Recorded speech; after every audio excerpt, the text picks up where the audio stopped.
네, 소개해 주셔서 감사드립니다. 안녕하세요. 저는 현재 서울시립대학교와 파리스대대학교의 이중 박사 학위 과정을 진행 중인 김동현입니다.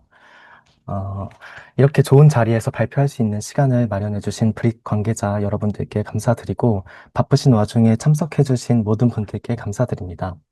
제가 오늘 발표할 세미나의 제목은 독성 발현 경로 기반 설명 가능한 독성 예측 AI 모델 개발과 활용입니다. 세미나 순서는 다음과 같이 구성을 해보았습니다. 먼저 AI 독성 예측 연구를 수행하게 된 백그라운드에 대해서 소개를 해드리고, 저희 연구실에서 현재 수행 중인 연구에 대해서 소개해드리려고 하는데, 크게 모델 개발 파트와 활용 파트로 나누어서 말씀드리고자 합니다. 이번에 선정된 한비싸 논문은 저희가 개발한 모델을 활용한 사례 연구에 해당하는 결과로 이 파트에서 자세히 소개해 드리겠습니다. 그리고 마지막으로는 한비싸 논문 이후에 저희가 현재 수행하고 있는 연구들에 대해서 말씀드리고 세미나를 마치도록 하겠습니다. 먼저 연구 배경입니다. 우리는 일상생활 속에서 다양한 화학물질에 노출되게 됩니다. 일상적으로 사용하고 있는 생활학 제품에도 다양한 화학물질이 들어가 있고, 대기나 수계에서도 다양한 화학물질들이 환경 중에 축적되고 있습니다. 제가 현재 공부하고 있는 환경 독성학이라는 분야는 이러한 화학물질이 생명체에 어떤 영향을 미치는지 규명하는 학문입니다. 인간의 질병을 유발하는 요인이 유전적 요인뿐만 아니라 다양한 환경적 요인 때문이라는 과학적 증거들도 역시 증가하고 있고, 환경적 요인 중에서도 화학물질들이 다양한 인체 질병을 유발한다는 사실들이 보고되고 있습니다.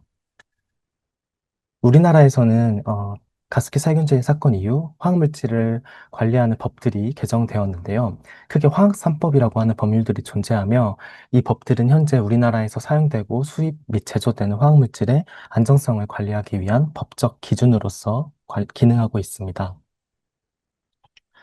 화학물질 규제를 위해서는 화학물질의 독성을 평가하는 자료들이 필요한데요. 이러한 자료들은 OECD에서 제공하는 가이드라인에 따라서 생산한 자료들을 주로 요구하고 있습니다. 이때 문제는 대부분의 가이드라인에서 실험 대상종으로 동물을 지정하고 있다는 것인데요. 이는 곧 지금도 빠르게 개발되고 있는 다양한 화학물질의 안정성을 모두 평가하고자 한다면 수십만의 동물들이 희생되어야 한다는 것을 의미하기도 합니다. 하지만 이런 동물 실험은 다양한 문제를 가지고 있는데요. 비용이 굉장히 많이 들고 시간이 장기간 소요되며 윤리적인 문제도 계속해서 제기되고 있습니다. 또한 동물에서의 결과가 인체에서의 결과를 정확하게 반영하지 못한다는 과학적 한계도 분명히 존재하기 때문에 계속해서 동물 실험을 이렇게 대규모로 수행하는 것에 대한 비판이 잇따르고 있습니다. 이에 전 세계적으로 3R 원칙이라고 하는 동물 실험을 대체하고 줄이고 정제하는 노력을 세계적으로 진행되고 있는데요. 유럽에서는 이미 비동물 시험법 개발에 대한 대규모 프로젝트와 정책적 논의들이 진행되고 있고, 미국에서도 동물 실험 금지와 관련된 정책적 의지를 분명하게 표명하고 있습니다. 특히 올해 4월 미국의 FDA에서는 신약 개발 과정에서 동물 실험을 통과한 90% 이상의 약물이 임상 실험에서 실패했다는 결과를 발표하면서 비동물 시험법 개발에 대한 로드맵을 발표하였습니다. 같은 달 EPA에서도 2035년까지 척추동물 실험을 금지하고자 했던 목표를 다시 부활시키겠다고 의지를 표현하였고, NIHS에서는 모든 연구과제에서 비동물 시험법, 접근법을 포함해야만 연구비를 지원하겠다는 파격적인 발표를 하였습니다. 어, 우리나라에서도 환경부와 식약처를 중심으로 동물 대체 시험법에 대한 기술과 법률에 대한 노력을 활발하게 진행하고 있습니다. 이렇게 동물 실험을 사용하지 않고 화학물질의 안정성을 평가하는 모든 종류의 기술들을 신규 접근법이라고 하는데요. 신규 접근법은 다양한 인비트로, 인실리코, 인케미코 기술들을 포함하고 있습니다. 이 중에서 저는 특히 인실리코 신규 접근법에 해당하는 독성 빅데이터와 AI를 활용한 연구를 중점적으로 수행하고 있습니다. 오늘 세미나도 어떻게 독성 빅데이터를 활용해서 AI 기반 독성 예측 모델을 개발하고 활용하는지에 대해서 소개해 드리도록 하겠습니다. 네, 그래서 다음으로 저희 연구실에서 수행하고 있는 모델 연구 파트에 대해서 말씀드리도록 하겠습니다. 독성학 분야에서 다양한 AI 기술들이 활용이 되고 있는데요. 저희 연구실에서 먼저 좀 전반적으로 독성학 분야에서 어떤 식으로 연구가 되고 있는지를 확인해 보았습니다. 일단 가장 많이 활용되는 방식은 큐사라고 하는 원리에 기반한 독성 예측 모델입니다. 큐사라고 하는 것은 화학물질의 구조나 물리화학적 특성이 유사하면 독성이 유사할 것이라고 하는 가정하에 화학물질의 구조 정보를 바탕으로 독성을 예측하는 방법입니다. 독성학 분야에서는 통계에 기반한 큐사 모델이 오래전부터 연구되고 있었는데요. 최근 AI의 발전과 함께 이 분야가 훨씬 더 빠르게 발전되었습니다. 간단하게 좀 더 말씀드리면, 독성 데이터로부터 화학 물질과 그 물질에 대한 독성 데이터를 수집하게 되면, 우선 첫 번째로는 화학 물질의 구조 정보를 컴퓨터가 이해할 수 있는 언어로 변환하는 과정이 필요합니다. 클래시컬 학에는 분자 지문, 분자 설명자와 같은 이진 벡터 기반의 기법들이 많이 활용되었는데, 쉽게 말하면 분자의 서브 구조에 따라서 일종의 딕셔너리를 구축하고 이를 바탕으로 모델로 하여금 분자에 대한 정보를 학습하게끔 하는 방법입니다. 최근에는 딥러닝 기술이 발전하면서 이렇게 화학물질을 딕셔너리로 만들지 않고 다양한 그래프로 변환을 하거나 3차원의 구조 정보를 그대로 활용하는 방식의 기법들도 많이 개발되고 활용되고 있습니다. 그렇게 화학물질의 구조를 분자 표현자로 변환한 뒤 각 화학물질의 독성과의 관계를 AI 알고리즘으로부터 학습시켜서 독성 정보가 없는 화학물질에 대해서 화학물질의 구조 정보를 가지고 독성을 예측하는 방식으로 진행되고 있습니다. 이때 다른 AI 분야도 마찬가지겠지만 결국에 가장 중요한 것은 어떤 데이터를 쓰느냐입니다. 저희가 리뷰해 보았을 때 독성학 분야에서는 톡스캐스트라고 하는 데이터베이스가 가장 많이 독성 예측 모델 개발에 활용이 되고 있었는데요. 톡스캐스트 데이터베이스는 미국 EPA에서 개발한 고속 대량 스크리닝 데이터베이스로 9,000개 이상의 화학물질에 대해서 1,000개 이상의 인비트로 어세이 실험 결과를 제공하는 독성 빅데이터입니다. 사실 독성학 분야에서는 대부분 굉장히 어렵고 노동 집약적인 실험들로 데이터를 생산하다 보니 다른 분야와 다르게 데이터가 좀 제한적이라는 점이 특징인데 이 정도 규모의 독성 데이터베이스는 거의 없을 정도로 톡스캐스트 데이터베이스는 굉장히 큰 독성 빅데이터라고 생각할 수 있습니다. 그래서 이 데이터를 많이 활용하는 이유는 아무래도 AI 모델을 개발하는 데는 양질의 많은 데이터가 필요하기 때문에 톡스캐스트 데이터가 그런 면에서 잘 충족이 되었기 때문이라고 생각을 하고 있습니다. 그래서 저희 연구실에서는 톡스캐스트 데이터 베이스 자체의 구조와 특성에 대해서 분석을 하고 톡스캐스트 데이터를 활용한 연구들 역시도 리뷰를 해보았는데요. 역시 톡스캐스트 데이터를 활용하는 연구들 중에서도 독성 예측 모델 개발에 활용하는 연구들이 가장 많다는 점도 확인을 하였습니다. 그리고 가장 최근에도 이 톡스캐스트 모델 데이터에 기반한 모델 연구를 좀 리뷰를 해보았을 때 어, 톡스캐스트 데이터가 많은 분야에 활용이 되고 있었던 것을 확인을 하였는데요. 그런데 또 한 가지는 다양한 목적에 활용이 되고 있기는 하지만 실제로 화학물질 관리에 도움이 될 수 있는 독성 스크린 연구에는 좀 제한적으로 활용되고 있다는 점을 확인을 하였습니다. 이렇게 독성 스크리닝 연구에 톡스캐스트 기반 모델이 제한적으로 활용되는 이유는 아무래도 톡스캐스트 데이터에서 평가하는 지표가 분자 수준의 지표들인데요.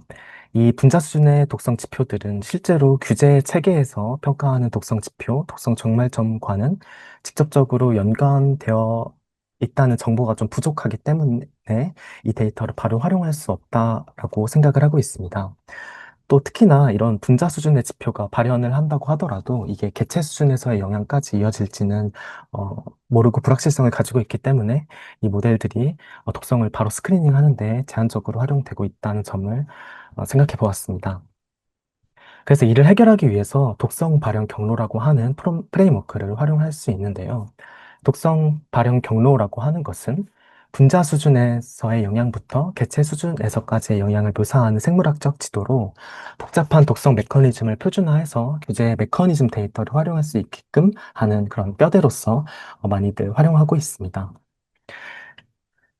그래서 저희 연구실에서 제안하는 방법은 기존에 이렇게 많이 개발되고 있던 톡스캐스트 기반의 모델을 독성 발현 경로에 통합을 시키고, 마찬가지로 동물 실험 기반의 독성 예측 모델들을 독성 발현 경로에 같이 연결을 해서, 독성 메커니즘 기반의 모델과 동물 실험 기반의 모델의 서로의 장단점을 보완하면서 활용할 수 있는 AOP 기반의 설명 가능한 독성 예측 모델을 제안하고 있습니다.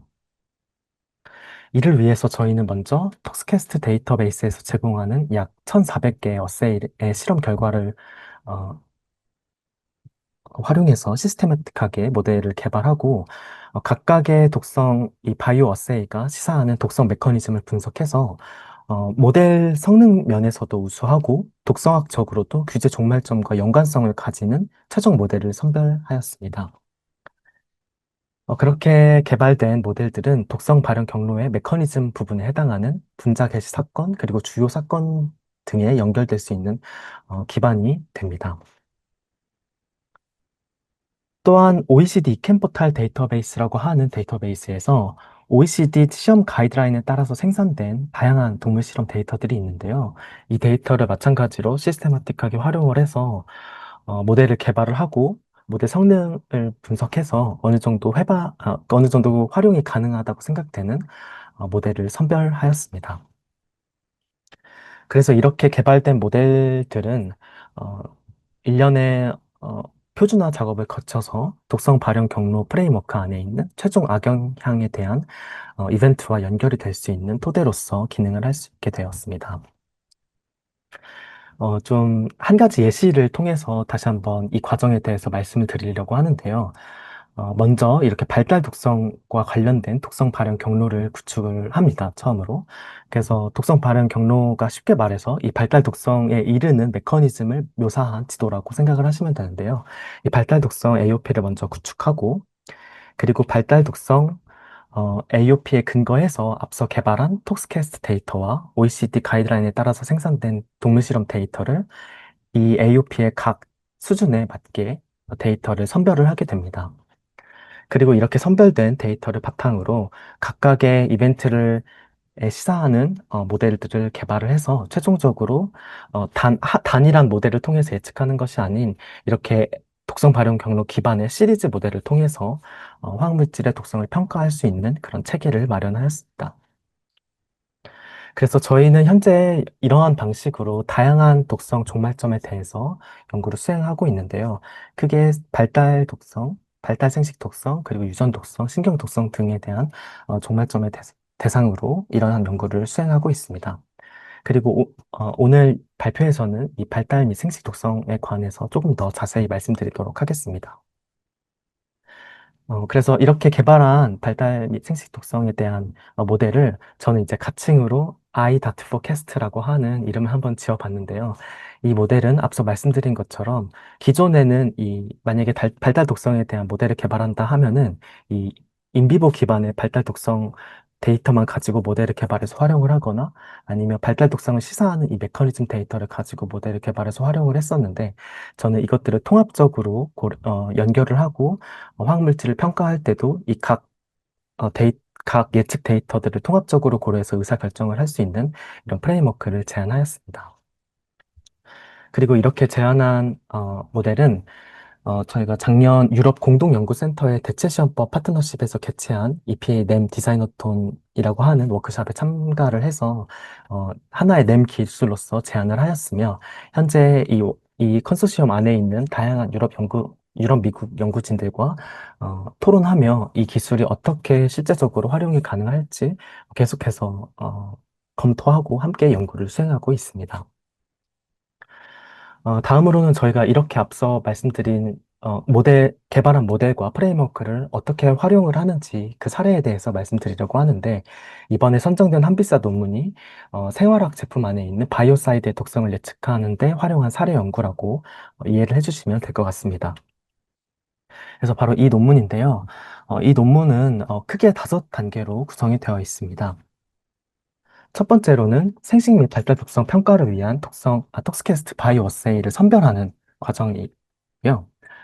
두 번째로는 이 선정된 어세이로부터 생산된 실험 결과를 활용해서 머신러닝 모델을 개발하는 과정. 그리고 세 번째는 이 모델을 통해서 예측하고자 하는 물질을 선별하는 과정. 그리고 네 번째는 이 모델을 검증하는 과정. 그리고 마지막으로는 이 모델을 활용해서 우선적으로 평가가 필요한 물질을 선별하는 단계로 구성이 되어 있습니다. 시간 관계상 좀 핵심 결과만 말씀을 드리겠습니다. 저희는 약 1,400개 이상의 톡스캐스트 어세이로부터 기억 유발 메커니즘과 관련되어 있는 어세이들을 선별하고, 실제로 이 어세이들이 메커니즘적으로는 기억 유발 독성을 잘 예측할 것이라고 생각이 되지만, 그게 정말 이 화학물질과의 인터랙션을 통해서 인비보에서의 개체 수준 잘 예측하는지는 또 다른 문제이기 때문에 저희는 기존에 존재하는 인비보 독성 데이터를 가지고 이 인비트로 기반의 바이오 액티비티 결과와 비교를 해서 실제로 잘 이 인비보 수준의 독성을 잘 예측하는 톡스캐스트 어세이를 다시 한번 선별을 하였습니다. 그렇게 선별된 25개의 어세이로부터 생산된 실험 데이터를 통해 최종적으로 머신러닝 모델을 개발을 하였습니다. 그래서 쉽게 다시 한번 좀 말씀드리면, 그냥 일반적으로 생산되어 있는 이 메커니즘 데이터를 조금 더 정교하게 발달 독성 메커니즘을 시사하는 어세이로 다시 한번 큐레이션을 하고 검증 과정을 통해서 어, 잘 예측 가능한 데이터셋을 선별하였다고 이해를 해주시면 될 것 같습니다. 그리고 이렇게 개발한 모델은 생화학 제품 안에 있는 물질의 독성을 예측하는 데 활용을 해 보았는데요. 이 물질 중에 어, 일부 물질은 이미 발달 독성 자료가 있는 물질들도 있었습니다. 그래서 이런 물질들은 다시 한번 모델의 예측력을 검증하는 데 활용을 해 보았고요. 이 물질 중에 생화학 제품 안에 사용되는 물질 중에 발달 독성 자료가 없는 물질은 저희 모델로부터 예측 자료를 생산해서 어, 어떤 물질들이 우선적으로 검토가 필요한지 제안하는 식으로 연구를 진행하였습니다. 이러한 독성 예측 결과가 규제 의사 결정 과정에서 어떻게 도움을 줄 수 있는지 생각해 보기 위해서 한 가지 예시를 소개해 드리려고 하는데요. 이 콜레칼시페롤이라고 하는 물질이 저희 방금 전 소개해드린 논문의 예측 결과로부터 발달 독성이 있을 것으로 예측되는 물질로 선별이 되었는데요. 이 물질은 살서제로 사용이 되고 있고, NTP 아이스에 따르면 개인 위생용품 제품에서도 이 물질들이 사용이 되고 있다라고 합니다. 에카에서 평가한 위해성 평가 의견을 보면 이 물질 같은 경우에는 생식 및 발달 독성에 대한 증거 부족으로 명확하게 결론을 내리지 않고 사용에 대한 잠정적으로 승인을 하였습니다. 하지만 저희 연구 결과에 따르면 이 물질은 생식 독성에 대한 유발 가능성이 있다고 보여지는데요. 이러한 결과들은 이 물질에 대한 규제 체계 안에서 재승인 시점이 도래했을 때 추가적인 평가나 검토가 필요한 물질로서 결정하는 데 있어서 저희의 예측 결과들이 좀 어느 정도 기여할 수 있지 않을까 하는 생각을 가지고 있습니다. 마지막으로는 이렇게 활용 연구를 마치고 현재 저희가 진행하고 있는 연구들에 대해서 좀 간단히 소개해 드리도록 하겠습니다. 저희는 지금까지 이렇게 모델을 개발하고 활용하는 과정으로 연구를 진행해 왔는데요. 어, 지금은 각각의 모델을 고도화하고 신뢰도를 높이기 위해서 검증하며, 그리고 단순히 화학물질을 스크리닝하는 것뿐만 아니라 다양한 방식으로 활용할 수 있도록 그 방법론을 확장해 나아가고 있습니다. 첫 번째로는 모델을 좀 고도화하는 방법인데요. 저희가 사용하고 있는 모델 역시 아까 초반에 말씀드린 것처럼 큐사 원리에 기반한 독성 예측 모델인데요. 이 큐사 원리에 기반한 모델은 화학물질의 구조 정보로부터 독성을 예측하기 때문에 좀 설명 불가능하다라는 대체적인 한계가 있습니다. 아무래도 화학물질이 인체 내에 들어와서 독성을 유발하는 과정까지에는 정말 많은 과정들이 포함이 되어 있는데, 단순히 어떤 구조를 가지고 독성을 예측하기에는 그 설명력이 굉장히 부족하다라는 한계점이 있는데요.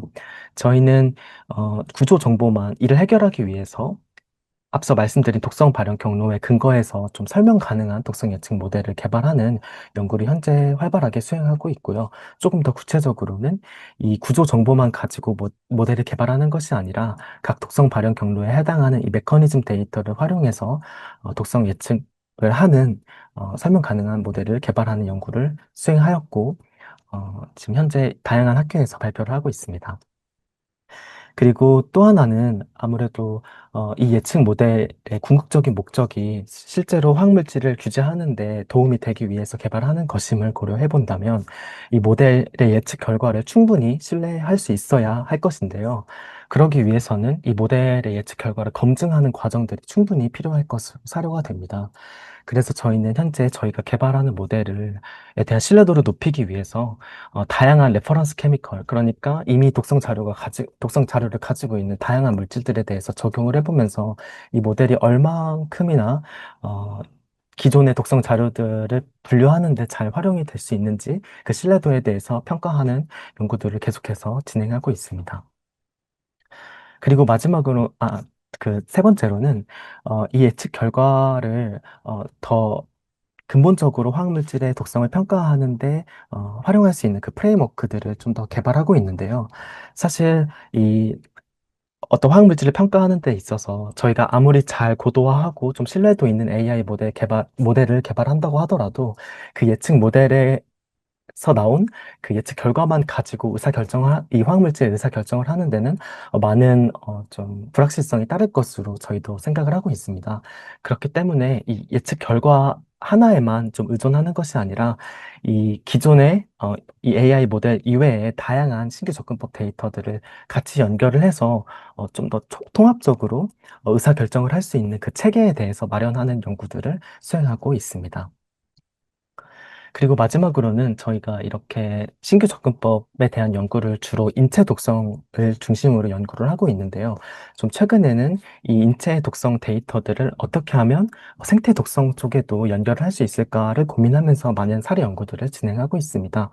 그래서 어, 아무래도 인체에 대한 부분이 굉장히 중요한 부분이기 때문에 이 신규적극법 연구 분야에서도 인체 독성을 평가하기 위한 많은 기술들이 지금 연구가 되고 있고 저희 연구실에서도 인체 독성을 평가하기 위한 다양한 신규적극법을 개발하고 있는데 상대적으로 생태 독성 분야에서는 그러한 기술들이 약간은 좀 제한적으로 연구가 되고 있으며 인간에 비해서 생태계에서는 훨씬 더 많은 생물 종들이 서식하고 있고 그 개별 종마다 평가할 수 있는 기술들을 개발하는 데는 굉장히 한계가 있기 때문에 어떻게 하면 좀 효율적으로 인체와 환경을 모두 더 평가할 수 있는 그런 접근법을 개발할 수 있을까를 고민하면서 저희 연구 분야를 생태 독성 쪽에도 확장하는 연구들을 계속해서 진행하고 있습니다. 네, 그래서 제가 오늘 준비한 발표는 여기까지이고요. 이 연구를 수행하기에 많은 도움을 주신 저희 지도 교수님이신 최진희 교수님과 저희 랩 연구실 위원들에게 모두 감사하다는 말씀을 전하고 싶습니다. 그리고 이 연구들을 저 혼자서 한 게 아니라 저희 연구실에 있는 안시열 학생과 정지영 학생, 그리고 황진원 학생과 함께 수행을 하였는데요. 이 자리를 빌어 모두 감사하다는 말씀을 드리고 싶습니다. 네, 제가 준비한 세미나는 여기까지입니다. 들어주셔서 감사드립니다.